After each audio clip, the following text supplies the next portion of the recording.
Hi everyone, it's Stacy from PeonyLaneDesigns.com. Have you subscribed to the channel yet? If not, click the little blue button. Don't forget to click the subscribe button, comment down below, like this video, and click the bell icon to be notified.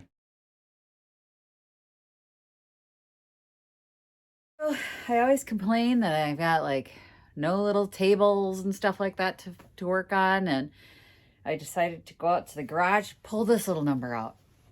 As you can see, it has a price tag on it. It has been in my shop before. I want to say like 2 years ago. So it's a drop leaf table. It's got the little wooden slide outs underneath here. The only reason I didn't paint this 2 years ago is the fact that it's a drop leaf table. It's kind of a pain in the butt to paint a drop leaf table. But what if?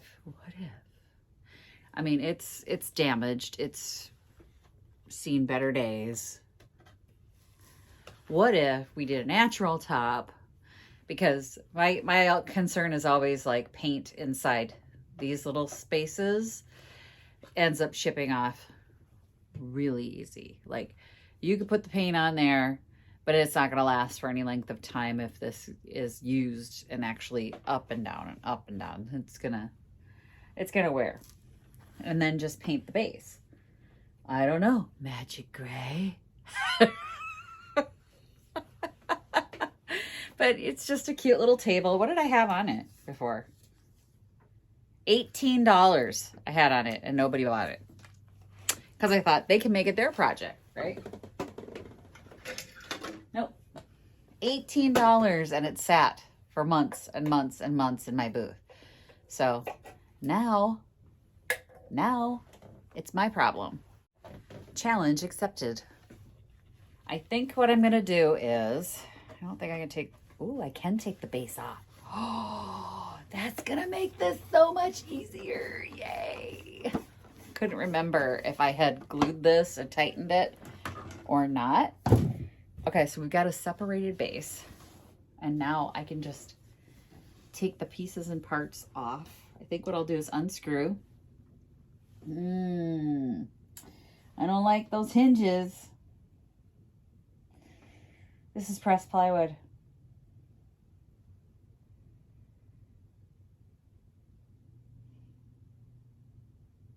It's pressed plywood. If I start sanding this, there's no wood to be found under there. This is a laminate, which you could easily sand through the laminate. Well, bugger. I thought this was wood.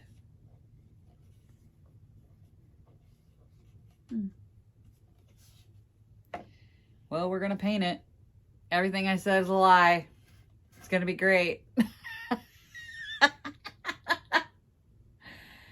Oh my goodness.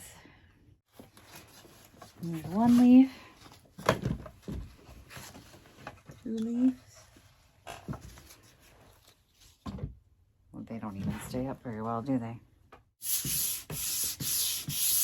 Oh, let's look at it.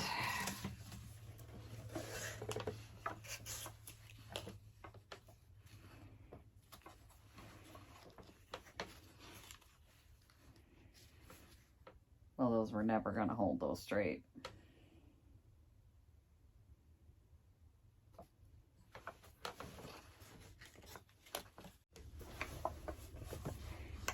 How do we feel about not having the drop leaf at all and just having a small table?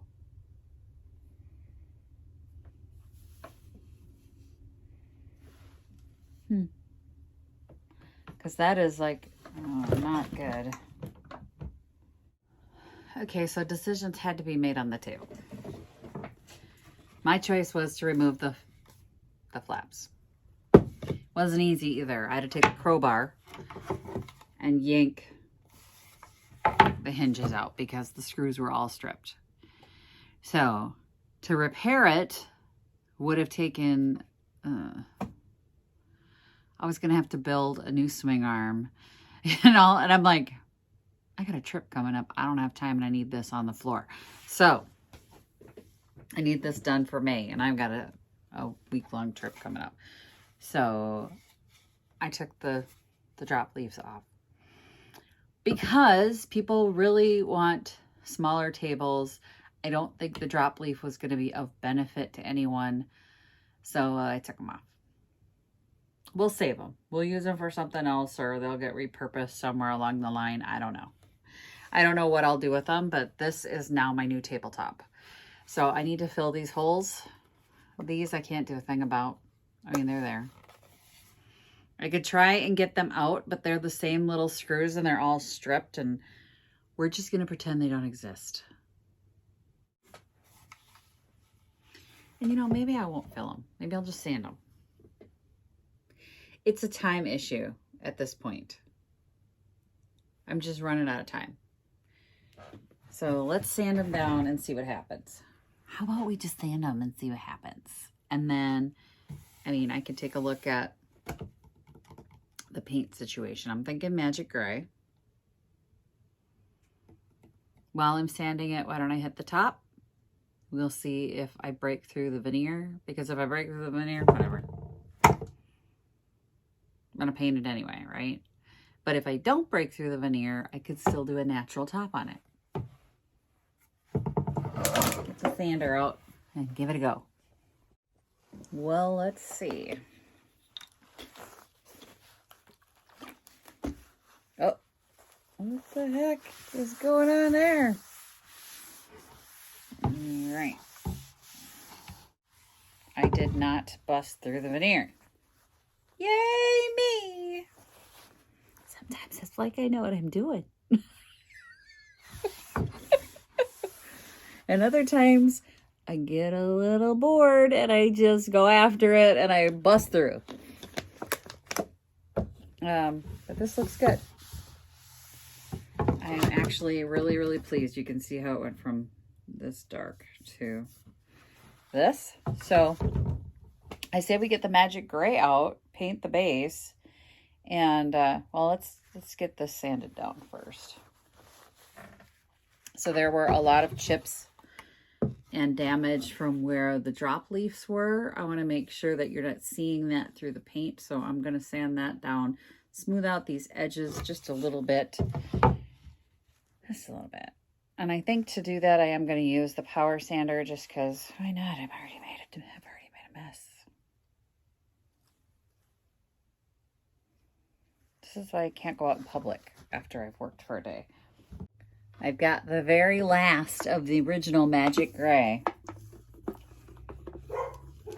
Shut up, Margot! Everything I paint in this color sells like really fast. So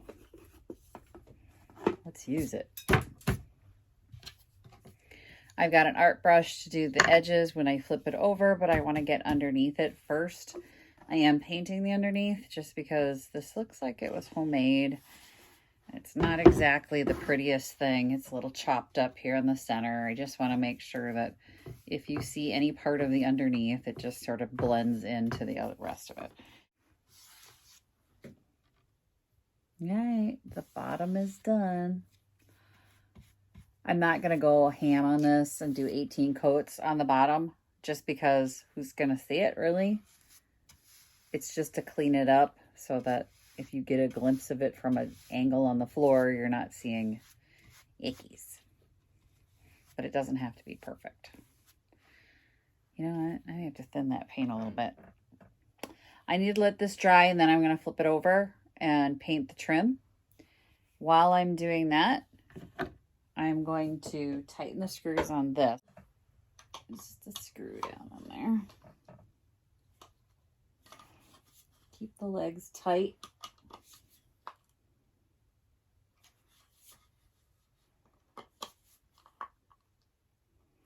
Just 3 little screws. So those are all, I mean, these legs weren't loose to begin with. I'm going to set that on the floor. They weren't loose. They're nice and solid. They're not cracked, which a lot of times I have an issue with cracking. I'll pick up pieces and it'll be cracked right along this area because they're, you know, glued in. But this is very well done. It's not cracking. It's not loose. There's no repairs that have been made, which is nice because a lot of the pieces that I come across, I end up seeing previous repairs that weren't done well. This is just well built. And if it hadn't been for the warping on the drop leaf wood, so the wood that they were using to hold the drop leaf up, this would have been a really amazing table to just paint and let it go. And warping happens. There's nothing you can do about it. It's part of it. Part of life. The wood will warp. Okay.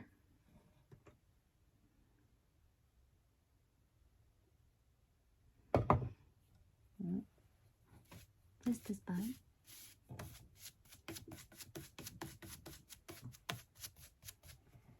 All right. Dang it.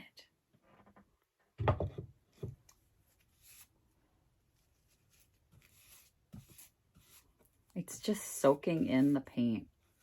That's what I'm seeing. It's like, why is that like that? The paint has just soaked in. This wood was dry. Dry, dry, dry. When I cut in, I take a big glob of paint and I put it low on the piece, and then you push the bristles up and drag it along the edge. I was realizing when I was painting that a lot of people don't know how to cut in.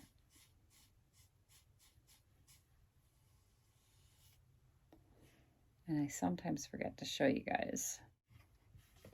Yeah, you can. So I got a big glob there, the edge of my brush.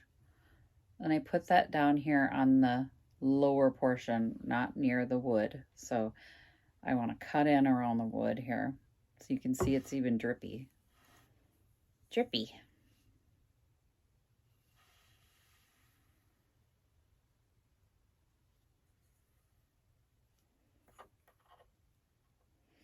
What I'm going to do is use the flow of the paint just to push it up to the edge and drag the brush slowly.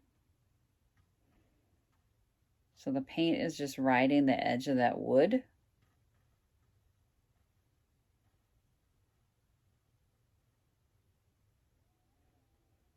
It's slow, but I don't like taping off.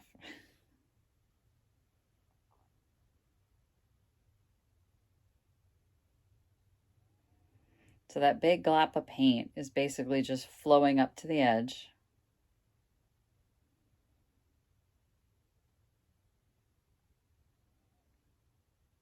I'm just pulling it.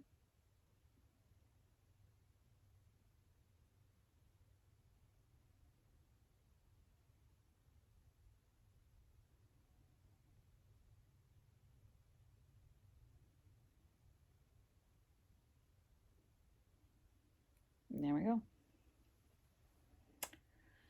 And that's how I edge. Now I just paint the lower portion. Clean that up.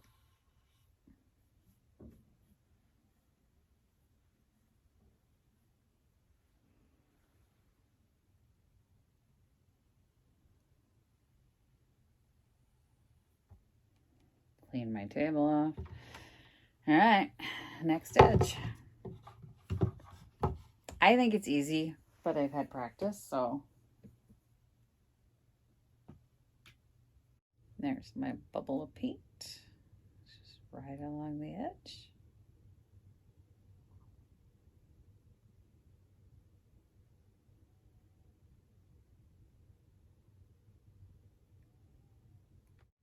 It does take a little bit of practice, not gonna lie.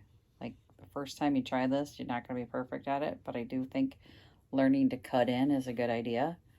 So just remember, when you're practicing, like if you're gonna do an edge like this, you can always sand it off. There we go, let it dry. Probably gonna need a second coat. Not gonna lie. This thing is drinking paint. It's not a very exciting day for you guys at all. I know that. But it's basics. This is the nuts and bolts of what you do in this business. So like if you're refinishing furniture and trying to run a booth, and these are the nuts and bolts. These are the basics, the tables, the small tables, the walls and smalls, small items that you're selling, wall items and small tables. Small tables have been so hard to get too. So I had to go into this, the bowels of the garage to find this one. It's been in there a while. Not gonna lie. But I'm gonna get my brushes cleaned up. I hope that your day today was just amazing and beautiful and wonderful and all those good things. And if it wasn't, I hope tomorrow is even better for you. Not every day is wonderful sunshine and roses, so but we can hope and we can try to uplift each other. So that's the best we can do. So I hope there are days when you feel like you need a little uplift and I'm here for you, and maybe I tell a joke or do something silly, or my inventory falls on me and tries to kill me, and then it makes you laugh. And that's my part of trying to give you guys a good day, a better day. So thanks for watching, you guys. Happy junkin'. Bye. Visit my blog, peonylanedesigns.com, for more tips, tricks, and inspiration. Thanks for watching, everyone. If you like this video, please give it a big thumbs up. Don't forget to subscribe and click the bell icon so you'll be notified of new videos. I post every week DIY tutorials and, of course, more junkin' videos.